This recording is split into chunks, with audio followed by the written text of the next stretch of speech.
Bueno, mi nombre es Santiago Mayas y yo soy el veterinario del Centro de Recuperación de Fauna Silvestre. Y yo he intentado, de alguna forma, presentarles 10 minutos de charla basados en los conflictos que se pueden generar en la interpretación y en la gestión de la fauna silvestre de la isla de Tenerife, cosa que muchos de ustedes comprenderán que no es fácil, sobre todo si hemos tenido en cuenta todas las charlas anteriores en donde ha quedado bastante claro y es bastante evidente que la legislación tenemos para llenar contenedores, pero después la aplicación directa y los efectos prácticos son cada vez más difíciles, puesto que interceden en un mismo aspecto diferentes realidades. Y eso es realmente lo que intentaré, no sé si lo voy a conseguir, hacerles ver a ustedes. ¿Esto tiene un avance No tiene que avanzar. Vale. Aquí,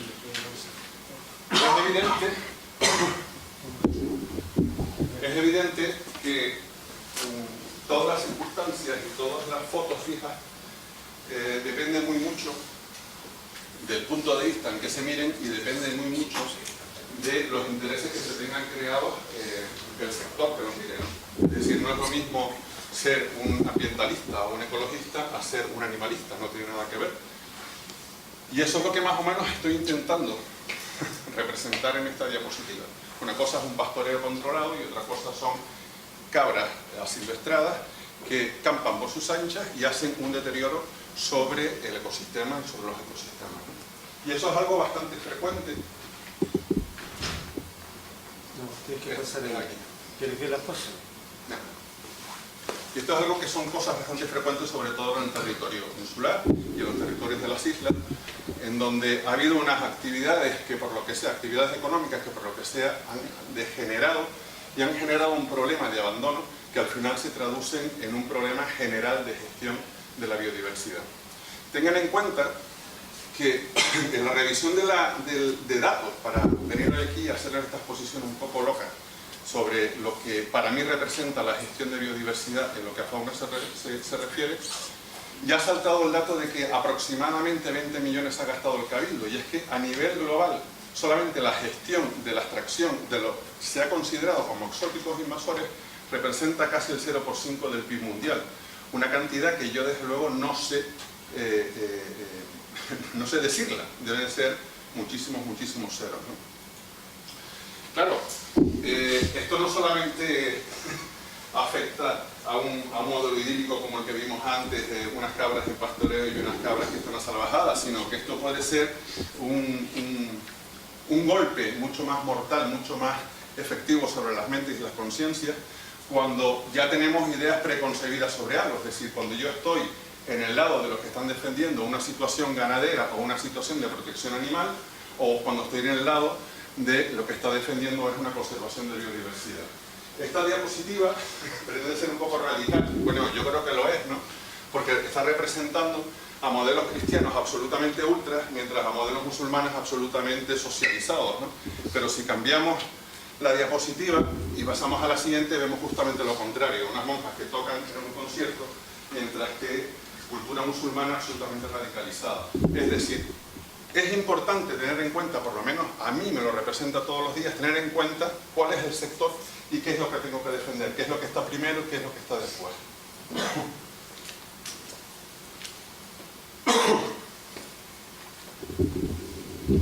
Ahora que tengo... Bueno, entiendan ustedes además que muchas de las herramientas que se están utilizando y que se utilizan de una forma normal y ordinaria para ajardinar o para controlar espacios naturales, en un elemento descontrolado lo romperían, ¿no? Y con esta diapositiva representa un modelo de pastoreo de ovino que son realmente las constructoras de un paisaje, de un territorio, de una economía.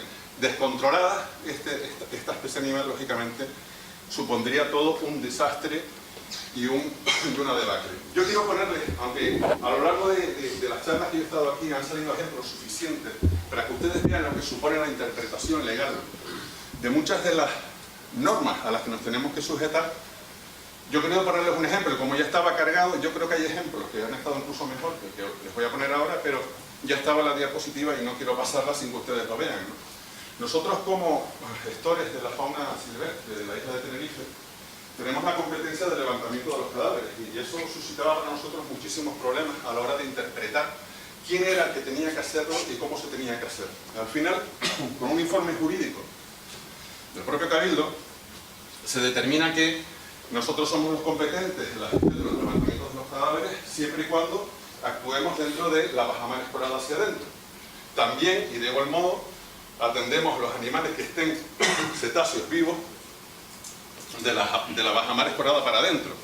A partir de la bajamar escorada para afuera, hay algo que yo quiero llamar que es sentido común, que si el animal está vivo, lógicamente actuaremos porque vamos a defender el bienestar, vamos a llamarlo así, del animal, pero desde luego, en el momento en que el animal está muerto y está fuera de la bajamar escorada, deja de ser competencia del Cabildo y pasa a ser una competencia del Estado. Pero me pregunto yo qué hago cuando tengo que devolver un animal que está en la bajamar escorada, que está vivo, y que lo tengo que devolver al mar. Porque, de alguna forma, estoy invadiendo como administración las competencias de otra administración.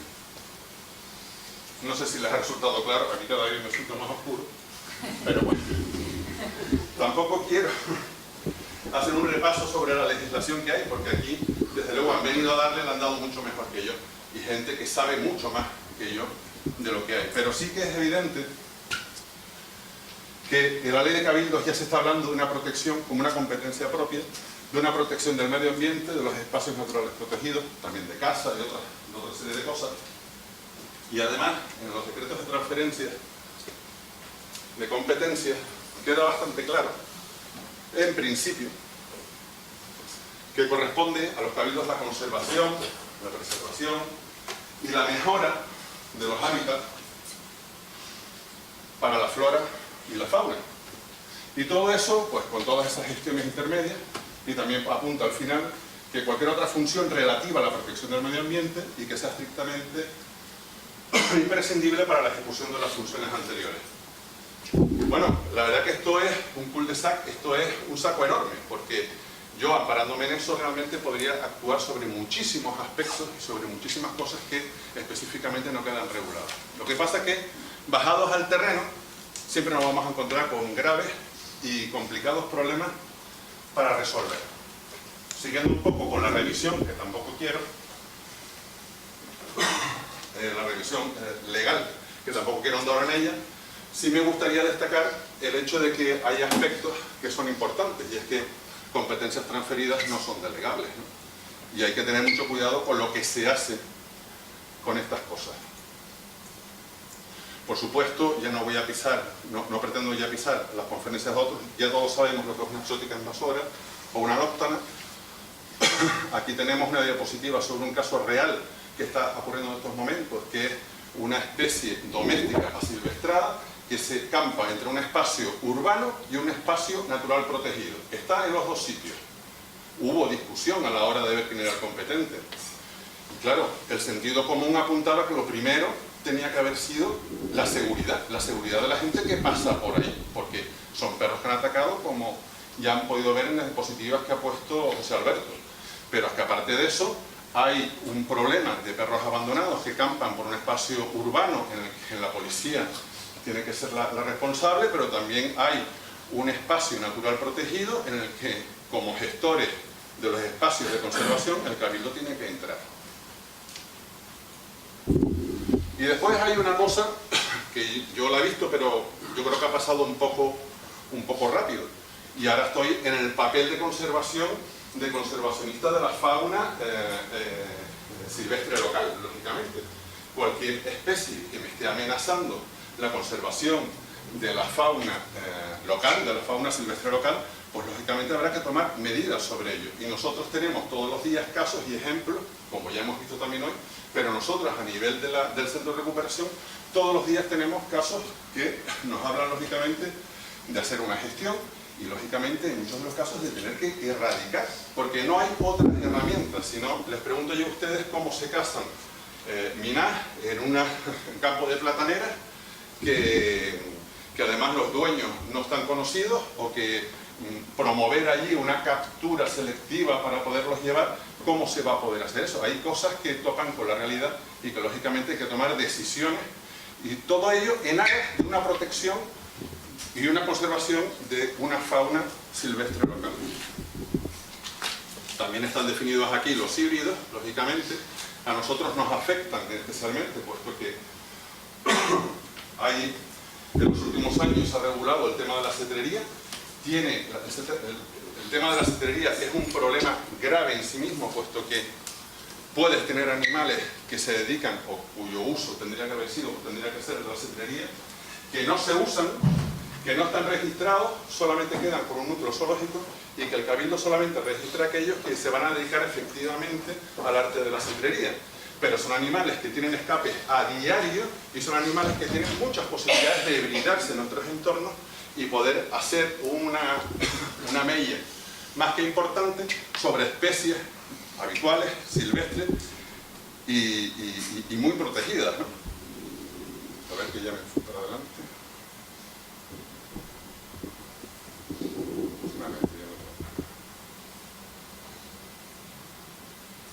Nada que decir, nada más que añadir al caso de los asilvestrados. Ustedes piensen en lo que está ocurriendo en los espacios periurbanos, por ejemplo, de las zonas turísticas, sobre todo en las zonas turísticas que ya prácticamente están abandonadas o semi-abandonadas como zonas turísticas, pero sigue siendo como tal. Hablo en específico, por ejemplo, de los casos de bajamar, donde las colonias de alemanes que nos visitan en el turismo de invierno, aquel tradicional, vienen todos los años en periodos de 6 meses, y que se dedican todos los días a alimentar a los gatitos al lado de los contenedores de basura. La cantidad de tarritos que dejan con los patés para los gatos y la cantidad de porquerías que se quedan allí no es nada comparado con los efectos perjudiciales que están haciendo, protegiendo a esos animales por una sensiblería un poco absurda y extraña, y el daño que están haciendo después a toda la zona, porque, bueno, ya sabemos que un gato asilvestrado se carga no solamente para comer, sino se carga para divertirse todo lo que tranca a su alrededor y del que él puede predar,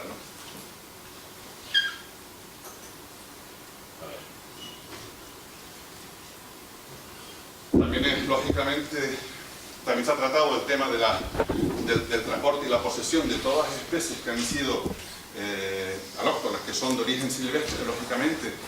Eso tiene el sentido de poderlas eliminar rápidamente, puesto que están ya adaptadas, y capturarlas para transportarlas o para hacer comercio con ellos sería ya el disparate de los disparates. Y también se ha nombrado el hecho de la norma con la prohibición que se aplica también a las aves nacidas en cautividad de las especies incluidas en los catálogos, es decir, de las exóticas invasivas. Todo esto no lo ven, porque no lo veo ni yo, pero yo les cuento lo que es. Me quedo muy chico y al final me quedaba muy deformado, pero yo solo les explico. Todo esto está regulado, está normalizado, todos sabemos ya más o menos después del día lo que tenemos que hacer, pero sin embargo, coño, es curioso. Te metes en una página de internet, en una empresa que se llama así, y compras semillas de una planta que está catalogada en el catálogo de especies. Debe estar por este nivel, más o menos. Por este nivel. Y la compro impunemente. Coño, yo no sé, pero es que hay cosas que desde luego esto aquí nos podemos desgañitar todos los días diciendo cosas, si al final, cuando yo quiero delinquir, que entiendan la palabra, entiendan el término que quiero expresar, lo puedo hacer sin ningún problema. Me voy a esa tienda, compro eso y me voy a mi casa y siembro una cespitosa y la dejo allí. Una invasiva y además catalogada. No sé, la verdad es que es extraño, por lo menos. Me sale otra cosa, pero me la callo.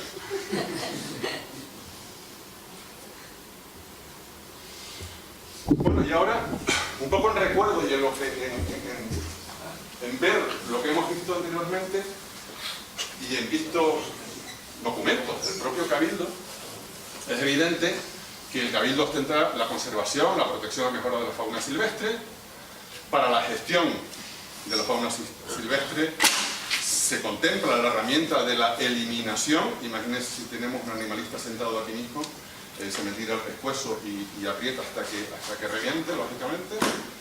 Y que lógicamente todo esto se puede ejercer sobre no solamente las incluidas en los catálogos, sino además todas aquellas especies que son consideradas, como son las asilvestradas, los híbridos y demás. Además hay que hacer una gestión sobre aquellas especies que no estando en el catálogo podrían terminar en el catálogo, porque es evidente que todos los días tenemos los riesgos ahí y tenemos que intentar minimizar el riesgo que supone esperar a que una especie tengamos que incluirla en el catálogo. Es la prevención de lo que llevamos hablando, o de lo que se ha hablado ya por lo menos en 2 ponencias, si yo he atendido bien, ¿no? Y lo mismo habría que tener con un control sobre todas las especies domésticas. Y esto lo incluyo porque hombre, es evidente que la gestión de los registros y de los expedientes sancionadores lo ejercen los ayuntamientos en el caso de los perros y de los gatos, pero es verdad que la mayoría de los ayuntamientos no lo hacen. Que después subsidiariamente el Cabildo se puede sumar a esa gestión, es verdad, pero el Cabildo no se suma. Y que la consejería competente lo puede hacer, pero la consejería sale corriendo para el otro lado igual que sale el Cabildo. Es decir, al final tenemos, como decía al principio, norma para llenar estas habitaciones, y yo creo que todo el edificio de la Hamburguesa, pero al final, ¿quién las haga efectivas? Tenemos poco. Antes estaba hablando con un compañero del Seprona y dice, no, que yo ayer estaba en inspección en una áridos, era, ¿no? Claro, a mí se me cae el alma a los pies, porque resulta que agentes inspectores en la isla, o sea, hacer la inspección, el pie de tierra, el llegar a todos y cada uno de los sitios que hay que llegar para hacer un control, está tan poco cuantificado en el número de personas que lo pueden realizar, que lógicamente después para hacer un control efectivo de este tipo de cosas, no hay agentes capaces para hacerlo. No hay efectivos y hay un nivel de mal dimensionamiento de las necesidades terrible. Al mismo tiempo, yo creo que también es importante tener en cuenta el hecho de que la única forma, como ya se ha hablado aquí, la única forma de gestionar esto, o la mejor forma, es el control previo, y aquí de control previo no es que no se haga, es que brilla por su ausencia. No se hacen los controles de los registros de los animales domésticos, no se hacen los controles de los núcleos zoológicos, no se le exige a los cetreros que tengan un núcleo zoológico, no se exige nada. Pero es que además, todo eso, que al final, de alguna forma, viene a recaer sobre el Centro de Recuperación de Fauna, porque es el que gestiona la fauna silvestre, no tiene constancia, no tiene registro, no tiene a quién acudir, no tiene cómo denunciar, ¿vale? Y esos son, todos los días, escalones con los que, o más que escalones, son puertas cerradas con las que nos encontramos.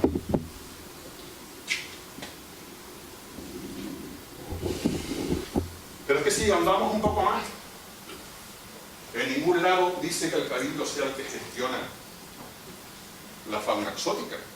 Pero es evidente que si tenemos que gestionar fauna silvestre, de alguna forma tendremos que hacer una gestión o ser informados habitualmente, fehacientemente y correctamente de la gestión que se está haciendo de la exótica, y sobre todo de la exótica invasiva. Pero es que no hace falta ser muy lúcido para tener claro que la fauna silvestre no se desarrolla solamente en los espacios protegidos. Yo soy Nicolás, no le digo, vuela en vertical y no te salgas de aquí porque entonces ya dejas de estar protegido por mí. No, en absoluto. Y las amenazas de la fauna silvestre, entre otras, que son todas estas, el Cabildo no tiene ese control, no sabemos qué es lo que está ocurriendo, no sabemos con los registros quién se registra, quién se deja de registrar y cómo va la situación a nivel global, ¿no? Tampoco gestionamos ni tenemos información de los registros CITES, por supuesto.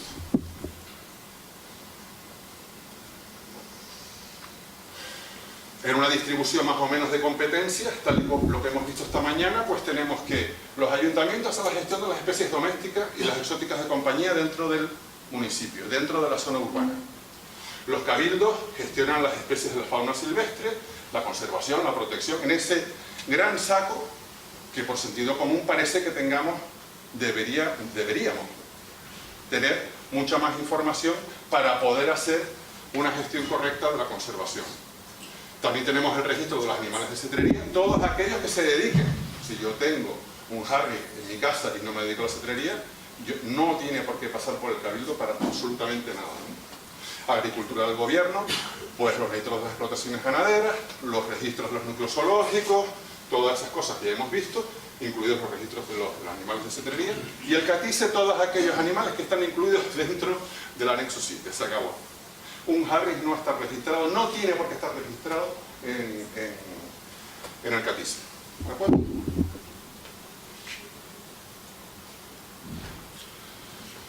Viendo y diciendo, recordando un poco lo que decía antes, después de ver determinados trabajos y determinados informes y determinadas peticiones que se han formulado a este propio Cabildo, parece lógico que entendamos que la competencia, o por lo menos, yo no diría tanto como las competencias, pero sí parte de una información como obligatoria para poder hacer bien nuestra función, tiene que ir lógicamente en saber qué es lo que está pasando con las especies exóticas y sobre todo con aquellas invasivas. En un convenio que se firma en 2013, el propio Servicio Administrativo de Medio Ambiente dice que esta competencia genérica, se refiere a la competencia genérica de conservación de la biodiversidad, abarca el control y la erradicación de las especies exóticas de flora y de fauna, y lo define está claro. Pero eso, en la ley no lo pone tal cual. Hemos tenido que bajar a un nivel de explicación o a nivel de leernos un convenio que se ha firmado y que lo ha realizado el Servicio Administrativo para podernos enterar que realmente, o corroborar lo que ya llevo diciendo estos 10 minutos, 8 o 7 que llevo aquí, ¿no? En otro escrito que dirige la SEO al Cabildo, ya da por entendido, no estamos hablando, está hablando de minar, se trata de un elemento invasor, como una de las 100 especies exóticas invasoras más dañinas, rogando al Cabildo de Tenerife que tome las medidas oportunas de control y de erradicación. Claro, vuelvo a lo mismo, es decir, esto lo extraemos de la interpretación que hacemos, pero no de una ley que claramente, o de una norma que claramente nos está diciendo, oiga, ustedes para hacer las gestiones estas tendrán que tener por lo menos control sobre esto. No sé de qué forma, pero control sobre esto. No las tiran así y después aquí que cada uno se busque la vida. Y bueno, yo no sé si es aclarado o los he confundido más. Espero que haya por lo menos suscitado entre ustedes un espíritu de visión diferente y que sepan que no todo es blanco, no todo es negro, que todo depende del punto de vista, del color de la luz y de otra serie de cosas, ¿no? Y me despido despidiendo a estos ejemplares fantásticos que por fin ya tienen el inicio del fin para salir. ¿Vale? ¿Alguien me quiere preguntar algo? Mejor que no.